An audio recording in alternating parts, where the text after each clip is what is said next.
Bien amados, Parachá Mishpatim.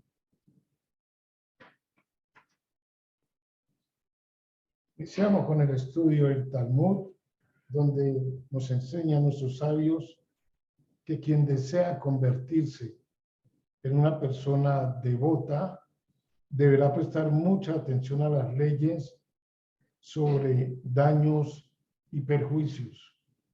Esto desmiente en forma categórica a quienes equivocadamente y con pasmosa frecuencia sostienen que la religión no trasciende de lo ritual y de las paredes del templo.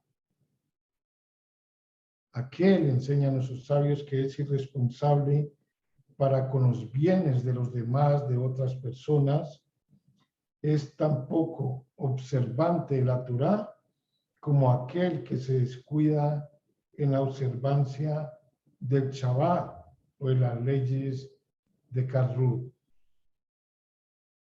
Este aforismo de los sabios demuestra que la Torá abarca todos los ámbitos de la vida y que la santidad es un todo indisoluble. En efecto, proceder con justicia en los asuntos monetarios, proceder con transparencia en los asuntos monetarios, constituye la seguridad espiritual del ser humano, como afirma el profeta Yeshayahu. También Maimónides comenta que la ley civil es una extensión del 10º mandamiento, de la 10ª misbot y su prohibición de codiciar lo ajeno. Para saber las áreas en que se aplica esta restricción, debemos estar conscientes de cuáles son los derechos y los bienes de las demás personas. Al explicar este concepto, otro de nuestros grandes sabios de la Torá comenta que ese último mandamiento nos prohíbe codiciar todo aquello que pertenezca a nuestro prójimo. Entonces, para nosotros estar conscientes de cuáles son los derechos y los bienes de las demás personas, y no solo esto, sino para saber, entender y comprender cada mandamiento, cada misbot, debemos apegarnos a la Torá, porque la Torá es la que nos revela sus secretos y nos revela sus secretos ocultos solamente a quienes la amamos. Enséñanos sus sabios que ella, la Torá, sabe que quien es sabio de corazón diariamente anda tras las puertas de su casa. ¿Qué hace ella? ¿Qué hace la Torá? Ella le muestra su rostro desde su palacio, haciéndole una señal de amor e inmediatamente retorna a su lugar de escondite. Es decir, Dios nos insinúa, nos transmite ese principio de amor hacia la Torá, pero Él vuelve y la retrae un poco para que nosotros tomemos la decisión final de quedarnos con ella o desecharla. Únicamente quien ama a la Torá entiende el mensaje que hay escrito en ella y él es atraído a ella con corazón y con alma y todo su ser. Así, la Torá se revela momentáneamente en amor a sus amantes para despertar en ellos amor fraternal, un amor fresco. Y este es el camino de la Torá. Primero, cuando empieza a revelarse a un hombre, ella le hace señales, le hace guiños, como decimos aquí en Colombia. Si nosotros entendemos, el hombre entiende, bien está. Pero si no, ella lo manda a llamar y le dice, simplón. Y dice a sus mensajeros, decid a ese simplón que venga aquí y converse conmigo. Una alusión a la Torá. Como está escrito, quien quiera que sea simplón, lléguese acá. Esto está escrito en el libro de Proverbios, capítulo 9, versículo 4. Entonces, cuando él viene a ella, el hombre, ella empieza a hablarle. Primero le empieza a hablar de detrás de la cortina que ella tiende para él, con palabras accesibles al entendimiento del hombre, de modo que él pueda de esta manera progresar poco a poco en el estudio de la Torá. Luego ella, la Torá, le habla de detrás de un delgado velo, discurriendo adivinanzas y parábolas que se llaman Haggadah. Cuando por último el hombre se ha familiarizado, se le muestra cara a cara y conversa con él la Torá sobre todos sus misterios ocultos y todos los caminos misteriosamente y secretamente guardados en su corazón desde tiempo inmemorial. Entonces, cada hombre se vuelve de esta manera adepto a la Torá, porque ella le ha empezado a revelar todos sus misterios sin retener ni ocultar nada. Ella, la Torá, le dice, ¿ves cuántos misterios contengo? ¿Cuántos misterios contiene la Torá? Él comprende entonces que no cabe agregar ni quitar nada de las palabras de la Torá, ni un signo o ninguna letra. Por eso los hombres han de seguir la Torá con poder y primacía, de modo que ellos puedan volverse sus amantes, los amantes de la Torá, como se ha descrito. Solo estudiando la Torá traeremos sabiduría a nuestra vida. Está escrito en el libro de Éxodo, Shemó, capítulo 21, versículo 1. Y estas son las leyes que colocarás ante ellos. A Moche se le ordenó a Moisés que enseñara las leyes, los juicios. De eso se trata esta parashá. Pero también que enseñara los principios con su lógica, para que los hijos de Israel y todas las generaciones futuras lo pudieran entender con propiedad y luego aplicarlo cuando fuera necesario. Enseñan nuestros sabios que esos 40 días que estuvo Moshe Rabenu en el monte Sinaí cuando la entrega de la Torá fueron necesarios para que él aprendiera, entendiera, comprendiera directamente de la boca de Dios cada uno de los mandamientos. Pues de lo contrario, estos mandamientos los había podido recibir Moisés solamente en cuestión de 1 o 2 minutos. Pero Hachén, Dios Altísimo, le enseñó, le desmenuzó todos y cada uno de los 10 mandamientos para que él pudiera luego enseñarlo con principios y con su lógica para que cada uno de los hijos de Israel y todas las generaciones futuras pudieran entender, comprender con propiedad cada uno de esos mandamientos y aplicarlos en sus vidas.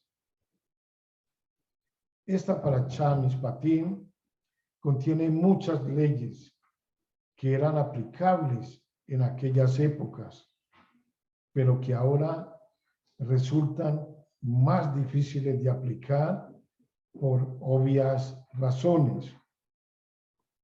Pero es importante lo que viene a continuación, amados. Para esto hay que tener en cuenta y aplicar lo que está escrito en el libro de Mateo, Matillahu, capítulo 5, versículos 17 al 21.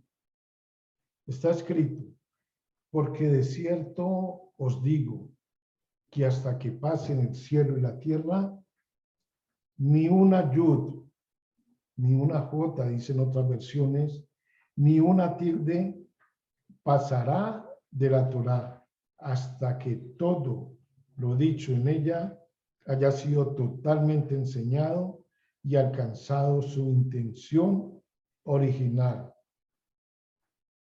Por tanto, quien quiera que a propósito desobedezca uno solo de los mandamientos de la Torá, que le sea aplicable aún tratándose de los identificados como pequeños, y cause así que los hombres también los desobedezcan, muy pequeño será llamado en el Malhut Ha-Shamayim, en el reino de los cielos. Pero más cualquiera que los obedezca y enseñe a los hombres cómo obedecerlos, muy grande será llamado en el Malhut Ha-Shamayim, el reino de los cielos.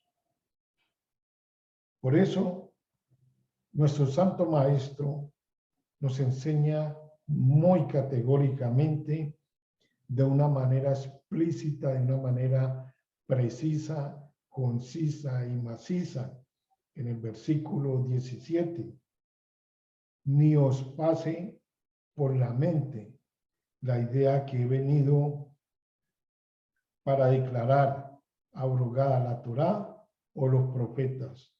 No he venido a abrogar, sino a mostraros cómo interpretarla correctamente. ¿De dónde entonces se inventaron tanto la Iglesia Católica Romana como los cristianos de que Yeshua había venido a abrogar la ley que le fue entregada a Moshe Rabenu en el monte Sinaí? Está escrito: porque de cierto os digo que hasta que pasen el cielo y la tierra, ni una yod, ni una tilde pasará de la Torá. Veamos esto.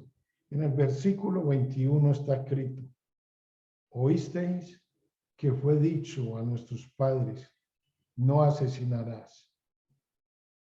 Por lo que ha sido explicado que cualquiera que cometa un asesinato automáticamente será traído ante un tribunal de juicio.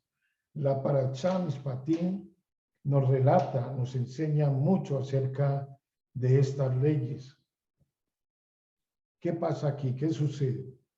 Si nosotros secularmente interpretamos que si alguien asesina a una persona con algún objeto o con un arma, pasaría a ser un asesino, ¿cierto? Es más, si una persona agrede a otra persona y no lo mata, entonces no estaría transgrediendo este mandamiento, porque este mandamiento habla solo en caso de que haya un muerto, de que haya una persona asesinada. Estudiamos minutos antes que a Moshe Rabenu, a Moisés, se le ordenó que enseñara las leyes con sus principios y con lógica. ¿Por qué? Esto fue lo que recibió de parte de Dios, de parte de nuestro Creador, en el monte Sinaí, aquellos 40 días que Él estuvo con él. Ahora, a nuestro Santo Maestro, a nuestro Ribi, Hashem le dio mucha más sabiduría. Y esto es lo que Él enseña al respecto. Está escrito en el versículo 22, capítulo 5 de Mateo, Matillahu: Escuchen, pero os digo que esto significa algo más profundo. Así enseña nuestro Santo Maestro, que cualquiera que se llene de ira contra su hermano deberá ser traído a un tribunal de justicia. Y cualquiera que lleno de ira avergüence a su hermano públicamente diciéndole, eres un imbécil, deberá ser traído a juicio ante el Sanedrín, ante la Corte de Justicia.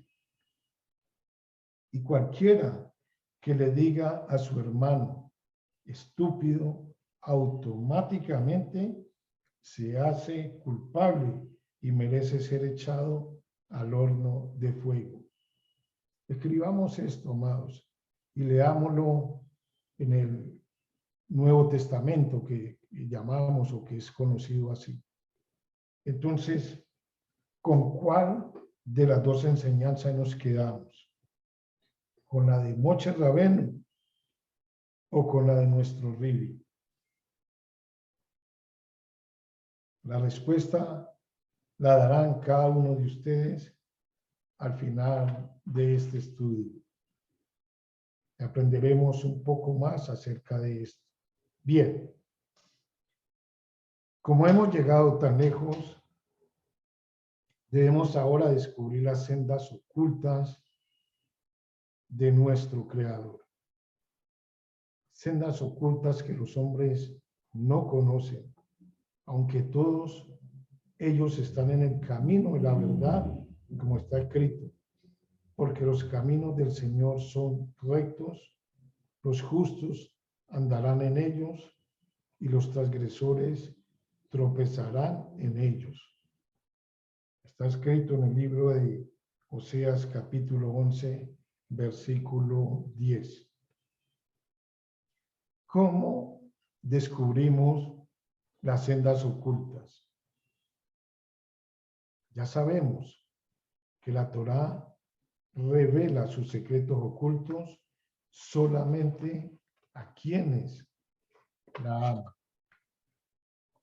Es decir, así como la sabiduría reside en lugares altos y elevados, así el hombre que se ha arrepentido de su pecado alcanza una posición eminente.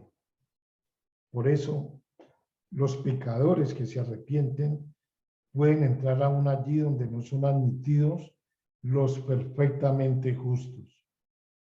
Con mayor seguridad, nuestro Akadosh Baruj Hu acepta a cada pecador que se dirige a él. Uno así es puesto sobre el camino de la vida y a pesar de su anterior mancha, su anterior pecado, todo es restablecido y restaurado a su posición anterior. Aun cuando Hashem ha decretado muy solemnemente algo contra una persona. A pesar de esto, nuestro Creador perdona enteramente donde hay un arrepentimiento perfecto. Tan pronto como son penitentes y se remuerden por sus pecados, nuestro Santo bendito es, vuelve a recibirlos. Lo mismo se aplica aquí. Este hombre que quizás se rehusó a la procreación, aunque ha pecado y dañado una parte vital, cuando se arrepiente y se dirige a él, Hashem tiene piedad y lo recibe de nuevo, porque él está lleno de misericordia hacia todas sus obras, como está escrito. Sus tiernas misericordias están sobre todas sus obras. Está escrito en el Salmo 145, 9. Si sus misericordias se extienden a los animales y a los pájaros, más aún a seres humanos que saben cómo alabar a Dios. David lo expresó así: muchas son tus compasiones, oh Señor, vivifícame conforme a tus juicios. Y si sus tiernas compasiones son otorgadas a pecadores, cuánto más a hombres justos. ¿Quién necesita curación? El que está enfermo. ¿Y quién está enfermo? Sino el pecador. Por eso cuando pecadores se dirigen al Creador por curación y compasión, Él extiende su diestra para recibirlos. Cuando Dios acerca así un hombre, Él lo acerca con su diestra, pero cuando Él rechaza a un hombre, lo hace con su mano izquierda. Y aún cuando la mano izquierda empuja alejando, la derecha acerca. Porque nuestro K2, bendito es, no retrae su tierna compasión de los pecadores. Observemos cómo la Escritura dice primero: y él avanzó en el camino de su corazón, e inmediatamente después dice: yo he visto sus caminos y los sanaré. Lo conduciré también y le devolveré consuelos a él y a sus penitentes. Esto muestra que aun cuando los pecadores cometan pecado deliberadamente, obrando de acuerdo a los deseos de sus propios corazones y sin atender a las advertencias de otros, aún para tal está preparada la curación, cuando se arrepienten y comienzan a andar por el camino de la justicia. Mientras un hombre vive y anda avanzando en el camino de su corazón, porque es fuerte en él la inclinación mala, haciéndole difícil arrepentirse y emprender una vida nueva, Hachén, al ver la vida malgastada del que anda por el mal camino, dice: yo debo darle fuerza. Veo sus caminos de oscuridad y yo debo abrir en su corazón un camino de arrepentimiento y traer curación a su alma. Este es el sentido de yo te guiaré, como uno que toma a alguien de la mano y lo guía afuera de la oscuridad.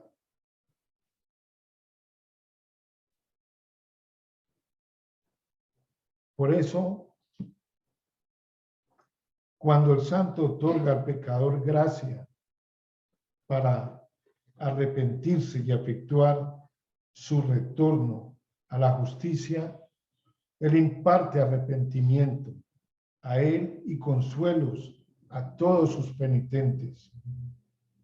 El doble sentido de techubá, de arrepentimiento y consuelo. Y el hombre vive verdadera y perfectamente estando unido al árbol de vida. Y estando unido al árbol de vida se lo llama un nombre de arrepentimiento, porque se ha vuelto de esta manera un miembro de la comunidad de Israel. También se nos enseñó que David no fue descarriado. Escuchen esto, amados. También se nos enseñó que David no fue descarriado por sus pasiones cuando cometió ese pecado con Batseba, porque él dijo de sí: mi corazón está herido dentro de mí. Lo aprendemos del Salmo 109, 22. Y con esto quiso decir: en mi corazón hay dos cámaras. Una contiene sangre y la otra espíritu. La que está llena con sangre es la sede de la mala inclinación, pero mi corazón está vacío de esa inclinación, porque yo no le permito alojarse allí. ¿Por qué entonces cometió David ese pecado? Para dar a los pecadores una escapatoria que les permitiera decir: el rey David pecó, pero cuando se arrepintió, el santo, bendito es, lo perdonó. Y si él fue perdonado, hay una esperanza todavía mayor de que gente común como nosotros reciba el perdón. Esto es lo que significó David al decir: yo enseñaré a los transgresores. Yo enseñaré a los transgresores tus caminos y los pecadores retornarán a ti, como está escrito en el Salmo 51, 14. También está escrito de David que él subió la cuesta del Monte de los Olivos y subía llorando, cubierta la cabeza y andando descalzo. Lo hizo para mostrar que se consideraba excomulgado, para recibir su castigo, y el pueblo se apartó de él a una distancia de 4 codos. Bienaventurado es el servidor que así adora a Dios Altísimo, confesando su pecado y volviendo a él con perfecto arrepentimiento. Veamos ahora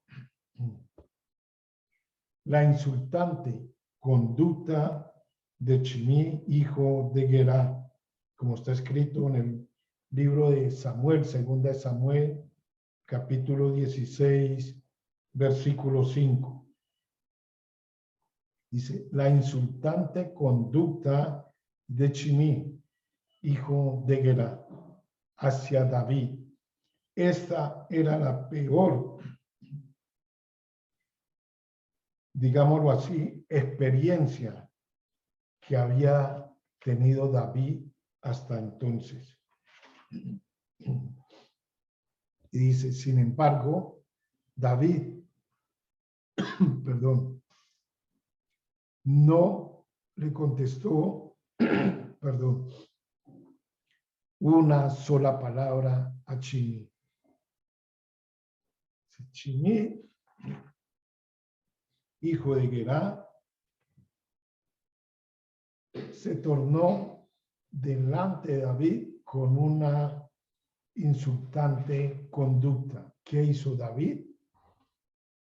No le contestó una sola palabra, aceptando en ese momento la humillación como merecida, y por eso le fueron perdonados sus pecados. Pero la explicación no para allí, enseña más allá nuestros sabios. Es adecuado considerar aquí por qué Shimí, que era un estudioso y un sabio, no era una persona cualquiera. Enseñan nuestros sabios que era estudioso, que era un sabio estudioso de la Torá. Él se condujo con David como lo hizo. La verdad es que las palabras de insulto y maldición que expresó no eran suyas, sino que entraron en su corazón desde otra región del cielo para beneficio de David, para que él pudiera arrepentirse con un arrepentimiento perfecto, con corazón quebrantado y con muchas lágrimas ante el Creador. Por eso David dijo, el Señor le dijo: maldice a David. Está escrito en el libro de Segunda de Samuel, capítulo 16, versículo 10. Él sabía que La maldición y las palabras de insulto estaban inspiradas desde arriba, desde el cielo. Entre las órdenes que David dio en su lecho de muerte a Salomón, dos eran de especial importancia. Una fue concerniente a Joab y una concerniente a Chimí. De Joab dijo, más aún, también sabe lo que Joab, el hijo de Zeruía, me hizo. Las palabras tú sabes indican que aunque Salomón realmente no debió saberlo, dado que otros lo sabían, David se lo dijo a él también. Y respecto de Chimí, dijo, y aquí que tienes contigo a Chimí, el hijo de Gerá. La palabra contigo significa él siempre está contigo, pues él era el maestro de Salomón. Leemos, y el rey mandó y llamó por Chimí y le dijo, constrúyete una casa en Jerusalén. Está escrito en Primera de Reyes 2:36. Podemos preguntar dónde estaba la gran sabiduría en esto. Efectivamente, fue más sabio de lo que parece. Salomón hacía todas las cosas en sabiduría. Conocía que Chimí era un sabio y se dijo a sí mismo, lo deseo para difundir conocimiento en el país y por eso él no debe salir de Jerusalén. Otra cosa, vio Salomón en sus sabidurías, porque respecto de Chimí se dice que él salió y maldijo. Y los vocablos hebreos sugieren que hubo dos salidas de Chimí. Una de la casa de estudio para encontrar a David e insultarlo, y la segunda de Jerusalén a Gad para encontrar a sus servidores. Amados, ¿qué nos enseña esto? Que muchas veces Hachem se vale de personas sabias también, como Chimí, para humillarnos y llevarnos a un verdadero arrepentimiento, para luego levantarnos y ser grandes espiritualmente como David. Nosotros aceptamos de buena manera cuando nos suceden estas cosas. Cuando viene alguien y nos humilla, nos trata mal, ¿qué hacemos nosotros? La cogemos contra la persona que nos está humillando y tratando mal. Pero aquí aprendemos que el Eterno usa, se vale de estas personas. Pueden ser comunes y corrientes o sabios como Chimí para bajarnos el ego, para que seamos humillados y para que posteriormente seamos exaltados, como en el caso de David. Está escrito en el libro de Shemot, Éxodo capítulo 23, versículo 19. Las primeras de las primicias de tu país traerás a la casa del Señor tu Dios. No cocinarás un cabrito en la leche de su madre. Esta parashá en esta sesión la hemos estudiado casi que anualmente. ¿Por qué? Porque siempre hay personas que han llegado por primera vez a escuchar estos estudios y no podemos dejar que ignoren este mandamiento. Los misterios del libro del rey Salomón se asienta que quien coma un compuesto de carne y leche o bebe leche, a poco ha de haber comido carne, aparecerá por un término de 40 días ante la vista de los ángeles acusadores en el aspecto de un chivo degollado. Con miriadas de poderes impuros rodeándolo, y hace que juicios, mispatín, no santos, sean despertados en el mundo. Y si durante esos 40 días ha engendrado un hijo, este hijo absorberá su alma y el aliento de su espíritu desde el otro lado. Está dicho: os santificaréis y seréis santos. Está escrito en el libro de Levítico 11:44, lo que significa que quien procura ser santo es ayudado desde arriba, y por el contrario, quien se contamina es arrastrado a la contaminación por los poderes no santos, como está escrito en el versículo precedente, Levítico 11:43. No os hagáis inmundos, de modo que seáis contaminados. Es esta una impureza extremadamente gruesa y que no puede ser eliminada por medio de la purificación, como es posible con otras contaminaciones. Además, una persona así, que ha venido a parecerse aún en la apariencia exterior a un chivo, como hemos aprendido, anda en constante temor de animales salvajes, porque la imagen humana ha desaparecido de su aspecto interno y externo.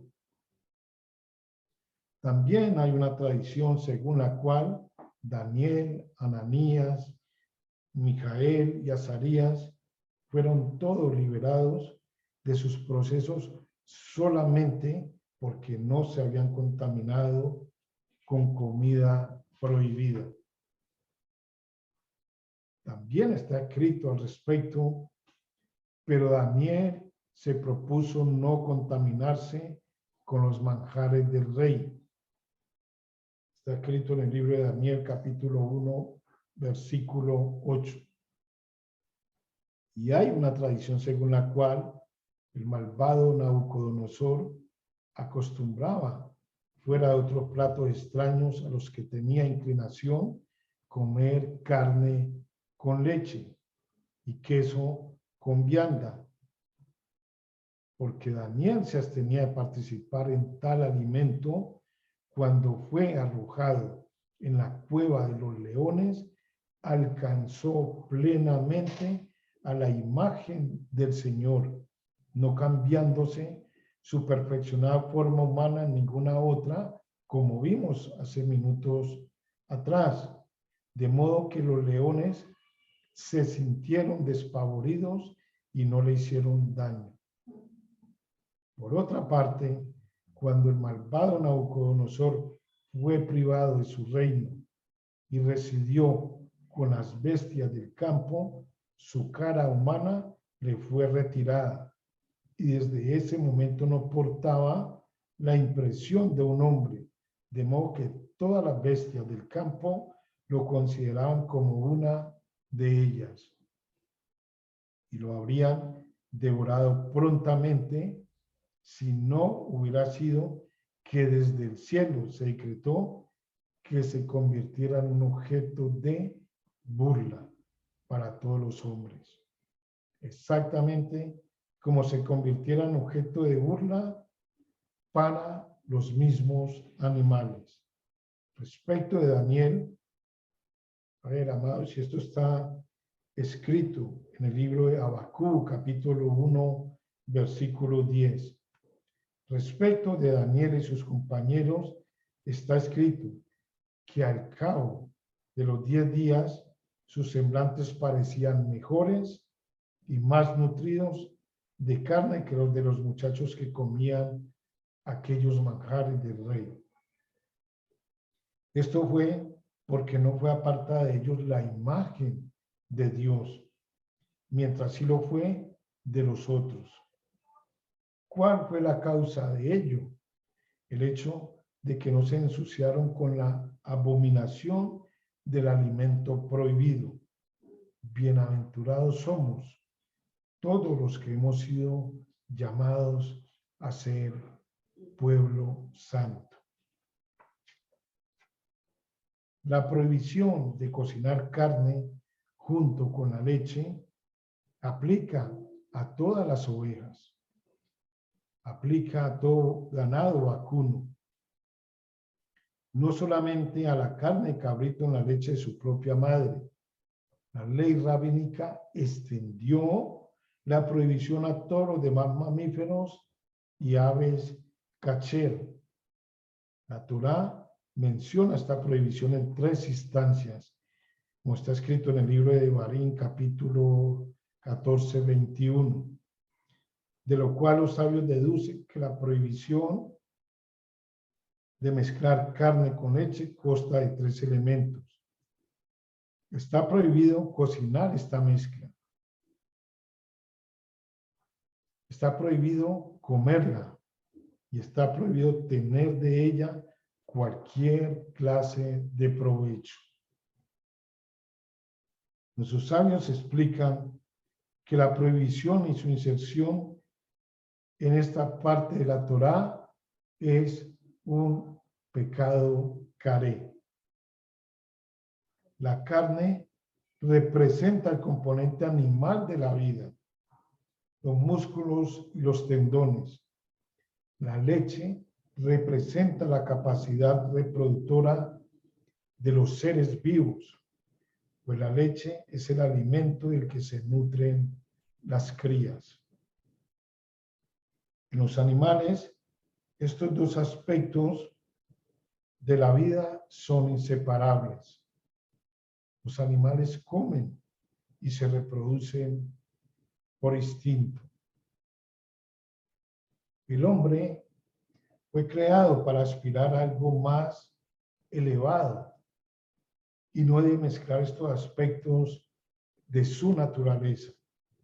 Por el contrario, debe aprender a diferenciar entre sus actividades y, lo más importante, a subyugarlas sin excesión al imperativo de perfeccionarse en el servicio a Hashem y de infundir de esta manera una chispa de divinidad a todas sus actividades. La Torá simboliza esta responsabilidad más elevada en la prohibición de mezclar leche con carne. Su proximidad a las leyes de las festividades y las primicias nos enseña que quien sucumbe a sus instintos animales está destruyendo la naturaleza y las bendiciones de prosperidad que Dios nos ha prometido. Amados, una de las leyes de los juicios que nos habla esta Parashá Mishpatim tienen que ver también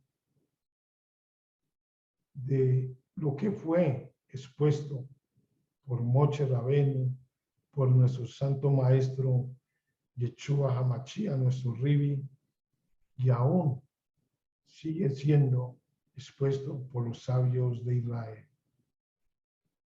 Es midá kenede midá, medida por medida. Trata de lo siguiente: en la medida en que juzgues a los demás, serás juzgado. En la medida en que ames a los demás, seremos amados. En la medida en que cuides de los demás cuidarán de ti. En la medida en que odies, vamos a ser odiados. En la medida en que sientas envidia de los demás, serás envidiado. Hay una proporción en esto de 1 a 1, una correlación directa entre los pensamientos y las acciones que van dirigidas al ser humano. La manera en que este principio funciona no es de ninguna forma personal, para esta persona así y para aquella asá. No. Sencillamente es una ley espiritual del universo que es tan simple como las mismas leyes físicas que gobiernan el espacio. De la misma forma como la ley de la gravedad. La ley de la gravedad es para todos, es para toda la creación, para todo el universo. La ley de la gravedad no tiene en cuenta la personalidad del individuo que recibe un golpe en la cabeza. Esa es la ley de la gravedad. Ella no va a decir, vamos a soltar este fruto de un árbol y que le caiga encima a este o a este no. Esa es la ley de la gravedad y le cayó a quien le cayó. El principio de la medida por medida, de midá que ne de midá, tampoco varía según el individuo. Tampoco varía según la persona. Entonces, en la medida en que amemos a los demás, vamos a recibir amor, seremos amados. Pero si no amamos, no podemos exigir amor. Por cada acción hay una reacción directamente proporcional. El principio de esta medida no se trata de sentimientos ni de personalidades. Se trata de la energía espiritual que fue creada por Dios. Veamos, cuando nosotros lanzamos una pelota contra una pared, esta vuelve a nosotros con la misma fuerza que la hayamos lanzado. ¿Sí? De igual manera, el universo, la creación de Dios, te lanza gramo, fíjense bien, gramo por gramo, exactamente lo que tú le has arrojado a él. Lo que nosotros le hemos arrojado al universo, eso mismo nos va a arrojar el universo a nosotros.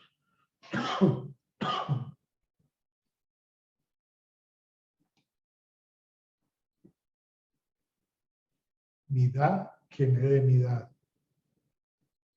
gramo por gramo. Este sistema es perfecto e impersonal y no está limitado a ti y a tus acciones. El equilibrio de la humanidad también está determinado por este principio de medida por medida. Igual que tú, el mundo siempre está siendo puesto a prueba. Igual que nosotros, evoluciona y crece en sus experiencias y luego es retado otra vez por algo nuevo. Igual que nosotros, la humanidad como un todo tiene atributos egoístas que debemos convertir en luz antes que la conciencia del mundo pueda avanzar al siguiente nivel. De lo contrario, quedaremos inmóviles. Encarar de frente un desafío angustiante revela un grado de fortaleza dentro de nosotros que nunca supimos que teníamos.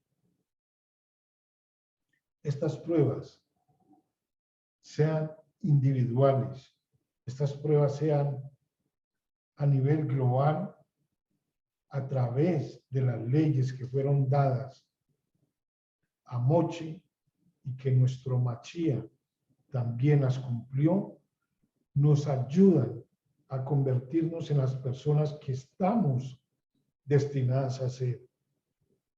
Las pruebas a las que nos enfrentamos nos ayudan de alguna manera a expandir esa vasija que cada uno tenemos, esa vasija para llenarla de luz, creando así una abertura para ella, para la luz de nuestro Creador.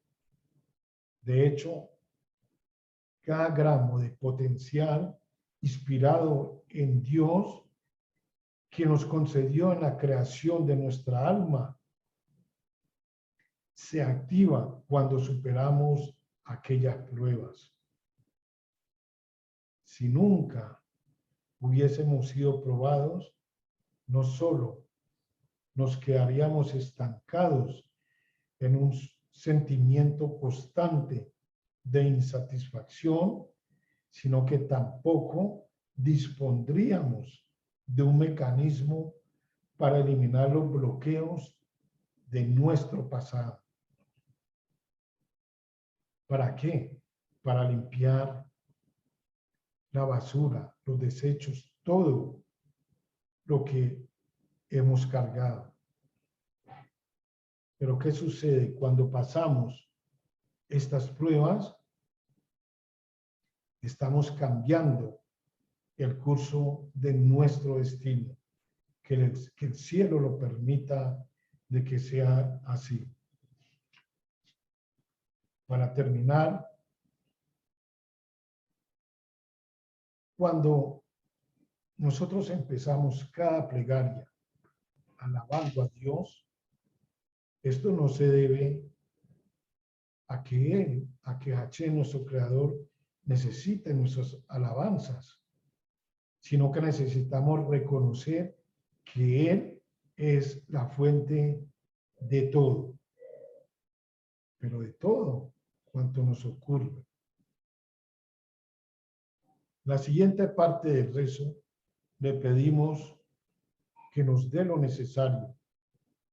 Si Dios es el único con poder para suplir nuestras necesidades, debemos entonces pedírselo, incluyendo lo material.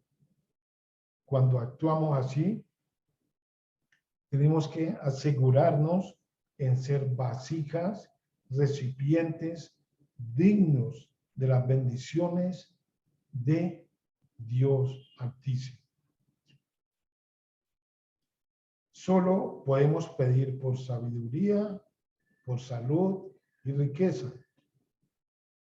Si nos hemos convertido en los receptores que harán buen uso de estos dones. Pedir a Dios implica tener confianza en nosotros mismos, porque de lo contrario, ¿para qué lo vamos a hacer? Asegurándole que lo que nos dé será aprovechado en todo su potencial, llevándonos a ser personas devotas, como leímos al inicio de la parashá, y sin codiciar nada, que es lo que nos habla el 10º mandamiento. El tercer elemento de rezo es el agradecimiento. Agradecemos a Dios al finalizar nuestras plegarias, aún antes de saber si nuestras peticiones serán recibidas.